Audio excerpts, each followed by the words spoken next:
आपण पाहत आहात बागलाण वृत्तांत, खबरबात महाराष्ट्राची।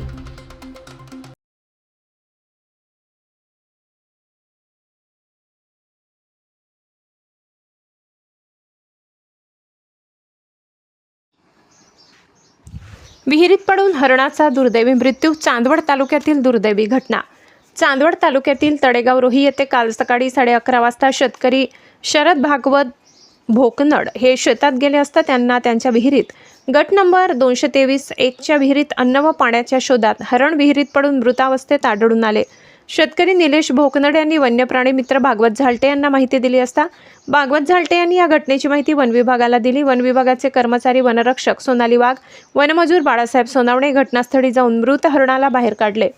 समिट स्टेशन व तळेगाव परिसरात हरणाचे मोठे कळप असल्याने पिकांचे नुकसान झाले। हरणाच्या कळपामुळे शेतकऱ्यांच्या पिकाचे नुकसान होत आहे। समिट स्टेशन जंगल परिसरात संरक्षण कुंपण करावे, जंगलात ठिकठिकाणी पाणवठे तयार करावे असे शेतकऱ्यांमध्ये बोलले जात आहे। या योजना केल्याने होणारे पिकांचे नुकसान होणार नाही व हरणही सुरक्षित राहू शकतील। वन विभागाने वेळोवेळी लक्ष दिले तर शेतकऱ्यांचे नुकसान टळेल, अशा दुर्दैवी घटना घडणार नाही अशी प्रतिक्रिया वन्य पशुप्राणी मित्र युवा क्रांती फाउंडेशन उत्तर महाराष्ट्र युवा अध्यक्ष भागवत झालटे यांनी बागलाण वृत्तांताशी बोलताना सांगितले। बागलाण वृत्तांतासाठी विभागीय संपादक भाऊसाहेब अहिरे।